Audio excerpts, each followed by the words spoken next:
अस्सलाम वालेकुम students, I am Sajanuddin your tutor code 1423 AIOU। उम्मीद करता हूँ कि आप सब खैरियत से होंगे और अल्लाह ताला आपको खैर आफियत से रखे। पिछले चंद लेक्चर से मैं आपको ग्रामर के बारे में पढ़ा रहा था, डायरेक्ट इनडायरेक्ट के बारे में पढ़ाया मैंने आपको, कुछ मॉडल वर्ब पढ़ाए और कुछ दूसरी चीज़ें पढ़ाई। अभी उम्मीद है कि वो आपको समझ आई होंगी। तो आज को उसी सिलसिले को हम आगे बढ़ाते हुए ग्रामर के सिलसिले को कुछ और चीज़ें हमने करनी है, तो उसके बारे में आपको पढ़ाना है। तो एक टॉपिक है फॉर्मल एजुकेशन का और इनफॉर्मल एजुकेशन का। आपको एक क्वेश्चन आया था आपके पेपर के अंदर, इनफॉर्मल लेटर लिखना था आपने, आपके असाइनमेंट के अंदर आपने लिखा है और कुछ स्टूडेंट ने अच्छा लिखा, कुछ लोगों ने जैसा भी लिखा, तो उनको हमने कंपेयर एंड कंट्रास्ट करना है। Education compare and contrast between formal education system and informal education system, इसको हमने कंपेयर करना है आज। तो उसके बारे में हमने पढ़ना है। अपने टॉपिक को स्टार्ट करने से पहले, आपको इसके बारे में पढ़ाने से पहले मेरी आपसे वही इल्तमास है कि आपने इस चैनल को सब्सक्राइब करना है, लाइक करना है और शेयर करना है। जितना हो सके दोस्तों में इसको आपने मतलब है कि शेयर करना है और उनको उनके साथ मुंसलिक करना है, ताकि उनको भी फ़ायदा हो और आपको भी फ़ायदा हो। तो लेक्चर के एंड में आपके लिए पेपर के पॉइंट ऑफ व्यू से एक सरप्राइज़ है, वो आपको बताने वाला हूँ। वो आपने पूरा लेक्चर सुनना है, इंशाल्लाह वो आपको फ़ायदा देगा।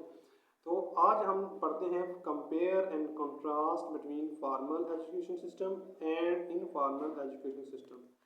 ठीक है, फॉर्मल एजुकेशन सिस्टम और इनफॉर्मल एजुकेशन सिस्टम का मुआवजा करना है हमने।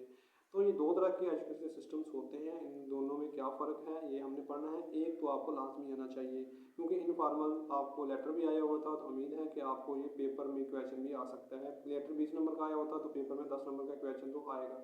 तो 70-50% पेपर जो है असाइनमेंट वाला ही होता है। ये आपने लाजमी तैयार करके जानी है चीज़ें, ये आपने बोलना नहीं है।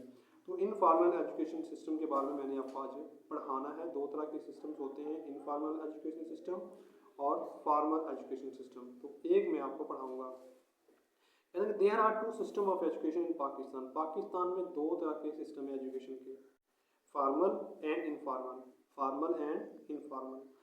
Informal system of education, a student has to take admission in some schools, college or university। ठीक है, इनफॉर्मल एजुकेशन सिस्टम जो है, एक स्टूडेंट को क्या लेना पड़ता है, एडमिशन लेना पड़ता है स्कूल, कॉलेज या यूनिवर्सिटी के अंदर, and has to attend the class regularly, और क्लास को रेगुलरली लेना पड़ता है जाके। इन दिस सिस्टम, इस सिस्टम के अंदर of education, a student has a lot of opportunities, एक स्टूडेंट के पास बहुत से मौके होते हैं।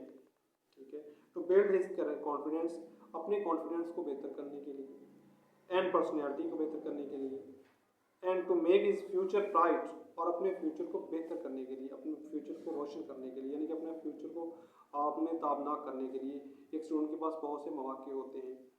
ठीक है, उसके बाद है इन दिस सिस्टम, इस सिस्टम के अंदर a student reads not only the books of his syllabus, एक स्टूडेंट जो है अपने सिलेबस की किताबें ही नहीं पढ़ता, सिर्फ इसमें सिर्फ अपने सिलेबस की किताबें ही नहीं पढ़ता, but is also benefited from the knowledge of his teachers. ठीक है, लेकिन अपने टीचर्स का जो नॉलेज है उससे भी अफादियत हासिल करता है, उससे भी फ़ायदा लेता है। यानी कि किताबों से इल्म हासिल नहीं करता। अगर एक स्टूडेंट जो है किसी अदारे में दाखिला लेता है जाके, तो वहाँ जो उसके टीचर्स होते हैं वो एक किस्म की चलती फिरती बुक्स होते हैं, तो उनके इल्म से भी वो क्या करता है, फ़ायदा हासिल करता है किताबों के साथ साथ। ठीक है, उसके बाद है there is no disadvantage of this system of education. इस सिस्टम की, एजुकेशन सिस्टम के अंदर कोई डिसएडवांटेज नहीं है, कोई भी इसमें कोई नुक्स नहीं है, यूँ करें नुकसान नहीं है इसका, किसी इदारे में जाके तलीम हासिल करने में कोई नुकसान नहीं है। एक्सेप्ट द वन, सिर्फ सिवाय एक के, that some students can not afford going an institutions. एक सम स्टूडेंट, कुछ तलबा ऐसे होते हैं वो अफोर्ड ही नहीं करते किसी इंस्टीट्यूशन के, किसी अच्छे इंस्टीट्यूशन के अंदर जाके एडमिशन लेने के, क्योंकि वो उनको earning and learning at the same time करनी पड़ती है, उनको कमाना भी पड़ता है, उनको सीखना भी पड़ता है, उनको तालीम भी हासिल करनी पड़ती है। तो कमाने के लिए जो टाइम होता है वो सुबह से दोपहर शाम तक ही होता है, उस वक्त क्लासेस वो नहीं ले सकता। लिहाजा इसका सिर्फ यही नुकसान है इनफॉर्मल एजुकेशन सिस्टम का, कि वहाँ क्लास जो स्टूडेंट अफोर्ड नहीं करते जाके लेना, उनके लिए ये नुकसान है। ठीक है, except one that some students can not afford going an institution due to lack of opportunity, क्योंकि उनको मौका ही नहीं मिलता वहाँ जाने का। ठीक है, इसलिए उन स्टूडेंट के लिए ये जो है एक नुकसान है। तो बाकी जो है वो सब के लिए फ़ायदा ही है। तो आपका ये जो सवाल है ये पेपर में बड़ा इम्पोर्टेंट है, पेपर के पॉइंट ऑफ व्यू से ये अक्सर पेपर में आता है। आपको असाइनमेंट में भी इनफॉर्मल लेटर आया हुआ था और उम्मीद है कि ये पेपर में भी आपको ये आ जाएगा। तो आपने इसको याद करके जाना है। इनफॉर्मल आपके सिलेबस में शामिल है।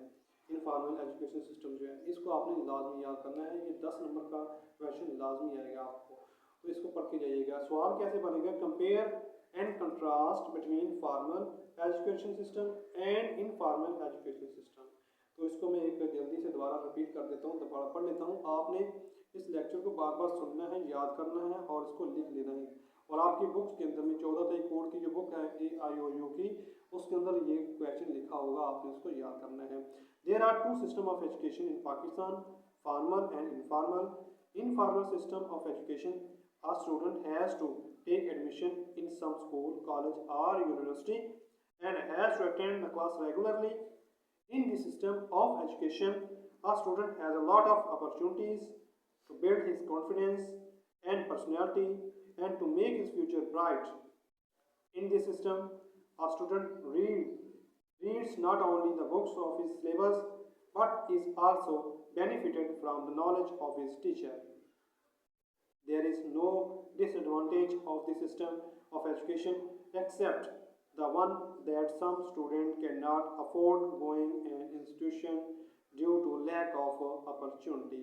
तो ये एक इसका नुक्स है, ठीक है, कि कुछ स्टूडेंट वहाँ जाना अफोर्ड नहीं करते, तो इसलिए बाकी सारे स्टूडेंट के लिए फ़ायदेमंद ही है चीज़ें। तो उम्मीद है कि ये आपको लेक्चर जो है वो समझ आ गया होगा और ये पेपर के पॉइंट ऑफ व्यू से बड़ा ही इंपॉर्टेंट है क्वेश्चन है। इसको आपने करके जाना है, इंशाल्लाह आपको समझ आएगी और आप ये थोड़ा सा लिखाएंगे तो 10 नंबर का क्वेश्चन ये काफ़ी होगा आपके लिए, ठीक है। अपनी दुआ में याद रखिएगा। अल्लाह हाफिज़।